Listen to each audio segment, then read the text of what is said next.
ನಮಸ್ಕಾರ, ನಾನು ನಿಮ್ಮ ಶ್ವೇತಾ. ಇವತ್ತು ನಾನು ನಿಮಗೆ ಒಂದು ಪ್ರಾಣಾಯಾಮ ಹೇಳ್ಕೊಡ್ತೀನಿ. ಯಾವುದು ಅಂತಂದರೆ ಸೂರ್ಯಭೇದನ ಪ್ರಾಣಾಯಾಮ, ರೈಟ್ ನಾಸ್ಟ್ರಿಲ್ ಬ್ರೀದಿಂಗ್. ಏನು ಈ ಪ್ರಾಣಾಯಾಮ, ಯಾಕೆ ಮಾಡಬೇಕು, ಏನಿದ್ರ ಬೆನಿಫಿಟ್ಸು ಅಂತ ನೋಡೋಣ ಬನ್ನಿ. ಮೊದಲು ಸೂರ್ಯಭೇದನ ಪ್ರಾಣಾಯಾಮ ಅಂದರೆ ರೈಟ್ ನಾಸ್ಟ್ರಿಲ್ ಬ್ರೀದಿಂಗ್ ಅಂದರೆ ನಿಮ್ಮ ಬಾಡಿಲಿ ಹೀಟ್ ಜನ್ರೇಟ್ ಆಗುತ್ತೆ. ಸೂರ್ಯ ಅಂದರೆ ಹೀಟು. ಸೊ ನಿಮ್ಮ ಬಾಡಿಲಿ ಹೀಟ್ ಜನ್ರೇಟ್ ಆಗಬೇಕು ಅಂದರೆ ನೀವು ಸೂರ್ಯಭೇದನ ಪ್ರಾಣಾಯಾಮನ ಪ್ರಾಕ್ಟೀಸ್ ಮಾಡಿ. ಹೇಗೆ ಮಾಡೋದು? ಮೊದಲು ಕಂಫರ್ಟಬಲ್ ಆಗಿರೋ ಒಂದು ಜಾಗದಲ್ಲಿ ಕೂತ್ಕೊಳ್ಳಿ. ಅದು ನೆಲದ ಮೇಲೆ ಆಗಿರಲಿ, ಬೆಡ್ ಮೇಲೆ ಆಗಿರಲಿ, ಅಥವಾ ಸೋಫಾ ಮೇಲೇ ಆಗಿರಲಿ. ಸೊ ಆಮೇಲೆ ನಿಮ್ಮ ಬೆನ್ನನ್ನು ನೇರವಾಗಿ ಇಟ್ಕೊಳ್ಳಿ. ಬೆಂಡ್ ಮಾಡಬೇಡಿ, ಫಾರ್ವರ್ಡ್ ಬ್ಯಾಕ್ವರ್ಡ್ ಬೆಂಡ್ ಮಾಡಿಬಿಡಿ, ನೇರವಾಗಿ ಇಟ್ಕೊಳ್ಳಿ. ನಿಮ್ಮ ಎರಡೂ ಕೈಗಳನ್ನು ಚಿನ್ನ ಮುದ್ರ ಅಥವಾ ಜ್ಞಾನ ಮುದ್ರದಲ್ಲಿ. ಏನಾಗುತ್ತೆ ಅಂದರೆ ನಿಮಗೆ ಕಂಫರ್ಟಬಲ್ ಫೀಲ್ ಆಗುತ್ತೆ. ಸೊ ಆಮೇಲೆ ಏನು ಮಾಡಿ ಅಂತಂದರೆ ನಿಮ್ಮ ಬಲಗೈಯನ್ನು ವಿಷ್ಣು ಮುದ್ರದಲ್ಲಿ ಚೇಂಜ್ ಮಾಡಿ.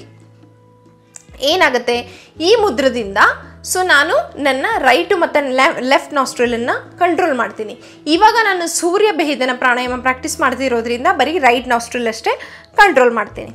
ಸೊ ಹೇಗೆ ಮಾಡೋದು ಅಂತ ನೋಡೋಣ. ಈ ಥರ ನೀವು ಬೆಂಡ್ ಮಾಡಿಬಿಟ್ಟು ಈ ಮುದ್ರದಲ್ಲಿ ಇಟ್ಕೊಳ್ಳಿ.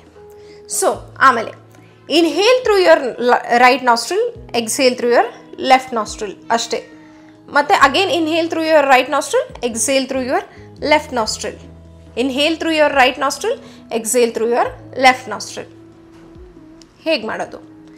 ಮೊದಲು ನಾನು ನನ್ನ ಲೆಫ್ಟ್ ನಾಸ್ಟ್ರಿಲನ್ನು ಕ್ಲೋಸ್ ಮಾಡ್ತೀನಿ. Inhale, close, exhale. Inhale, close, exhale. Inhale, close, exhale. Inhale, close, exhale. ನೋಡಿದ್ರಲ್ಲ? ಸೊ ಏನು ಮಾಡ್ತಿದ್ದೀನಿ ಅಂದರೆ ನಾನು ಎವ್ರಿ ಟೈಮ್ ನೀವು ರೈಟ್ ನಾಸ್ಟ್ರಿಲಿಂದನೇ ಬ್ರೀತ್ ಮಾಡಬೇಕು, ಲೆಫ್ಟ್ ನಾಸ್ಟ್ರಿಲಿಂದ ರಿಲೀಸ್ ಮಾಡಬೇಕು. ರೈಟ್ ನಾಸ್ಟ್ರಿಲಿಂದ ಬ್ರೀತ್ ಮಾಡಬೇಕು, ಲೆಫ್ಟ್ ನಾಸ್ಟ್ರಿಲಿಂದ ರಿಲೀಸ್ ಮಾಡಬೇಕು. ಇದರಿಂದ ಏನಾಗುತ್ತೆ ಅಂತಂದರೆ ನಿಮ್ಮ ಬಾಡಿಲಿ ಹೀಟ್ ಜನ್ರೇಟ್ ಆಗುತ್ತೆ, ನಿಮಗೆ ಕಾಮ್ ಫೀಲ್ ಆಗೋಕ್ಕೆ ಸ್ಟಾರ್ಟ್ ಆಗುತ್ತೆ. ನೀವು ನನ್ನ ಜೊತೆ ಪ್ರಾಕ್ಟೀಸ್ ಮಾಡಿ. ಮೊದಲು ವಿಷ್ಣು ಮುದ್ರದಲ್ಲಿ ನಿಮ್ಮ ಕೈ ಇರಬೇಕು. ನಿಮ್ಮ ರಿಂಗ್ ಫಿಂಗರಿಂದ ನಿಮ್ಮ ಲೆಫ್ಟ್ ನಾಸ್ಟ್ರಿಲ್ನ ಕ್ಲೋಸ್ ಮಾಡಿ. Inhale, close and exhale. Inhale, close and exhale. Inhale, close and exhale. Relax. ಜಾಸ್ತಿ ಪ್ರಾಕ್ಟೀಸ್ ಮಾಡಬೇಡಿ, ಯಾಕಂದರೆ ಹೀಟ್ ಜನ್ರೇಟ್ ಆದರೆ ಮತ್ತೆ ಪ್ರಾಬ್ಲಮ್ ಆಗುತ್ತೆ. ಜಾಸ್ತಿ ಹೀಟ್ ಆಗಿರೋ ಬಾಡಿ ಅವರು ಪ್ರಾಕ್ಟೀಸ್ ಮಾಡಬೇಡಿ.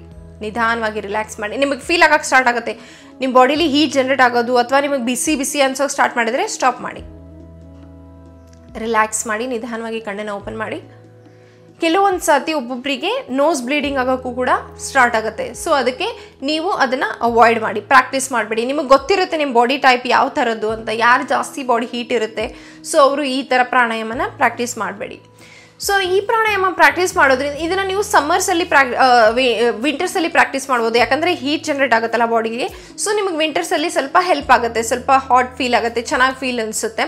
ಹಾಗೂ ನಿಮ್ಮ ಬಾಡಿ ಕಾಮ್ ಫೀಲ್ ಆಗೋಕ್ಕೆ ಸ್ಟಾರ್ಟ್ ಆಗುತ್ತೆ. ಆಮೇಲೆ ನಿಮಗೆ ಲಂಗ್ ಕೆಪಾಸಿಟಿ ಕೂಡ ಇಂಪ್ರೂವ್ ಆಗುತ್ತೆ. ಸೊ ಬ್ರೀದಿಂಗ್ ಪ್ಯಾಟರ್ನ್ ಕೂಡ ಇಂಪ್ರೂವ್ ಆಗುತ್ತೆ. ಯಾರು ಪ್ರಾಕ್ಟೀಸ್ ಮಾಡಬಾರ್ದು ಅಂದರೆ ಯಾರು ಬಾಡಿ ಹೀಟ್ ಇರುತ್ತೆ, ಯಾರಿಗೆ ಅಸ್ತಮಾ ಇಶ್ಯೂಸ್ ಇರುತ್ತೆ, ರೆಸ್ಪಿರೇಟರಿ ಇಶ್ಯೂಸ್ ಇರುತ್ತೆ, ಹಾಗೂ ಪ್ರೆಗ್ನೆನ್ಸಿಲಿ ಕೂಡ ತುಂಬ ಡೀಪಾಗಿ ಪ್ರಾಕ್ಟೀಸ್ ಮಾಡಬೇಡಿ, ಯಾಕಂದರೆ ಬಾಡಿಗೆ ಹೀಟ್ ಜನ್ರೇಟ್ ಆಗುತ್ತೆ. ಸೊ ನೀವು ಇದನ್ನು ಅವಾಯ್ಡ್ ಮಾಡೋದು ಬೆಟರ್.